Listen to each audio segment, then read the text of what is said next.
Yo, what's going on? So if you guys are like me and are sick and tired of buying fertilizer every year for the garden, I want you guys to like and subscribe to the channel, and I'm going to show you what I use for a small starter fee, which pretty much will give you endless supply of fertilizer for as long as you want to garden. So stay tuned. All right, guys. So I don't know if you guys can see that, but these are the red wiggler worms. These really are the premier worms that you're going to want to use for composting. So just a little few facts about these. They're not actually found deep in the soil like an earthworm is. They're usually found roughly 2 to 4 inches in the topsoil. So you can see why when you're bedding the soil for them, getting them ready, is why you're going to want to keep everything at the top. So before I get started, I just want to give you some more facts about these worms. These worms will reach maturity in about 9 weeks. So that means after 2.5 months of having these, they're already going to start to reproduce. Now, the ideal soil temperature for them to reproduce is roughly 65 to 80 degrees. So most cases, the southern states, you can just keep these outside year round. But where I live up in northeastern Ohio, obviously it gets very cold. I keep them downstairs in the basement. So I want to say it's 70 degrees down in the basement. But perfect environment, again, 65 to 80 degrees. And also for every 1,000 worms or 1 pound of worms, you want to have about a 24 by 24 inch place to keep them. So right now I have 1,000, and I'm going to split these up into 2 of the 24 by 24 inch containers. Now, ideally, based on the proper environment to grow and reproduce, in about 4 months, I will have 2,000 worms. 9 months, I'll have 4,000 worms or 4 pounds of worms. Okay, so another cool thing about worms are that they have both sex organs. So you realistically can have 2 worms, any sex, and they will start to reproduce. So that can kind of give you guys an idea of why they reproduce so quickly. But all right, so what this is what I use to get all the worm castings out. And for those of you who don't know what worm casting is, it's pretty much worm poop. It is extremely high in nitrogen, which is excellent for the soil. Soil amendments. Now, this is what I use to get the worm casting out. It is just 2 different types of chicken wire. The larger wire is the 1/4 inch, and the smaller one is the 1/8 inch. So ideally, I'm going to go get a scoop of the worm castings and everything, put them in this larger one. I'm going to shake them down. They're going to ideally fall through the next grate. More than likely, all the worms are going to be on this one. So get them.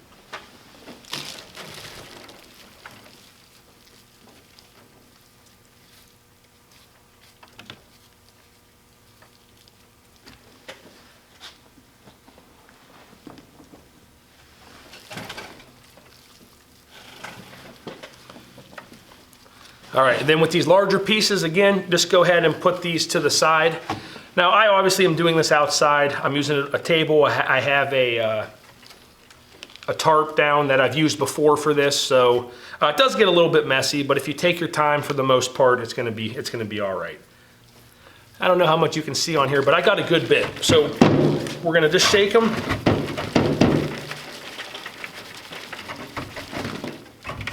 All right, they're going through good.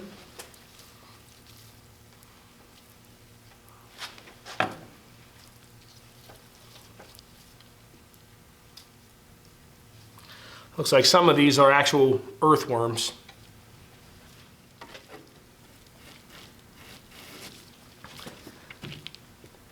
All right, so hope you guys can see this. There's still some worms that got through, but this is exactly what you want. This is black gold is what they call it. But super high in nitrogen, excellent natural fertilizer. 40% higher yield than any other man-made fertilizer. Now, the problem with the man-made fertilizer is that they will grow faster than using worm casting, but the problem with it is the root development on any plant or fruits, vegetables that you're growing, they're weak. So although they are growing fast, they don't have the root structure to grow and be healthy. with the nitrogen really promotes root health and makes a lot stronger, firmer, healthier fruit. All right, now that everything is sorted out, what you want to do is, I use peat moss. Now, peat moss, you buy it at hardware store or Home Depot, Lowe's, but you want to fill up a container roughly, just like I said earlier, 2 to 4 inches, because that is their ideal living environment. Okay. So now that the bedding is set, we want to go ahead and add the worms back in. Worms can eat roughly half their body weight in a day. So, you know, I roughly put about 1 pound in, even though now, since they're gonna be about 500, they're gonna be half a pound. You just wanna make sure you don't overfill it, because eventually with all the rotting food, that could potentially cause a reaction and cause the worms to die. So we're all done with getting the worms separated. So I ended up with about 2 pounds of worm castings, and I'll go ahead and just let that sit out for a couple weeks, let it dry up, and then I can store it a little bit easier. Now the worm castings, I believe you can store them for up to a year. Just when you're ready to use them, you're going to want to add some water to it. It'll kind of reactivate the castings. Once you get the worms from you know, whatever vendor you get them off the computer, you can go ahead and set them up that way. Now, the best thing that I have used is the yellow cornmeal. Now what this is, the worms absolutely love it, and it's a good way to really kickstart their eating. So don't overdo it. I'll show you here what it looks like when I'm done. But this stuff kind of gets into the soil a little bit more, and you just kind of want to sprinkle it on a good amount, but you know, not the whole container. This is 2 pounds, so you know, I may do a half a pound on each one just to see. Okay, you guys can see a pretty good amount of cornmeal is added to it. And since the soil is decently moist, I'm not gonna go ahead and wet the cornmeal down. You can if you want, but another thing that they like is old newspaper. So something that we get every day in the mailbox. Just go ahead, keep it, store it. That's what I do.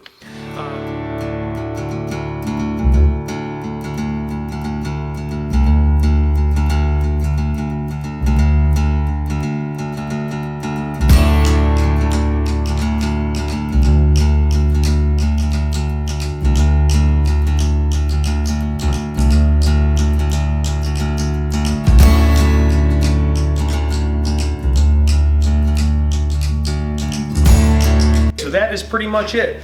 So the last thing you'll want to do is you want to get a piece of cardboard or newspaper and lay it flat on the inside, and that keeps them from, you know, crawling up the sides.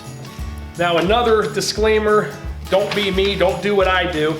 I didn't use a light over top of them.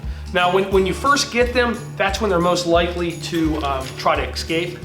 So first day, went and got everything ready, put them down in the basement, and they were asking about they recommend, well, they don't recommend, they say you have to use a light over top of them. I wasn't prepared for that. I didn't want to leave all the lights on, so I just figured I'd get it the next morning. When I woke up, went downstairs, there had to have been probably 2,000 or 3,000 worms throughout the basement, completely shriveled up and dead. So don't be like me. Just get a light, get a cheap light.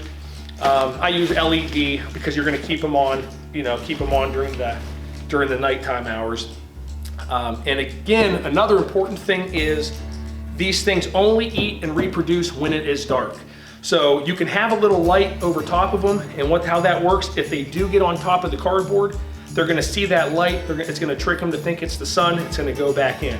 So you don't want to go keep these, you know, right out on a windowsill or right upstairs, because the production of these things will be down tremendously. So you want to make sure it's in a dark environment. Okay guys, so for $17 to $20, you can have 1,000 worms shipped to your house.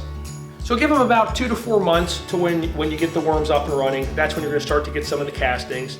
But again, it's a very simple way. If you guys have kids, my kids love messing with these. That's it guys, I hope you liked it. Please like and subscribe for more videos. There's a lot more to come. Thank you.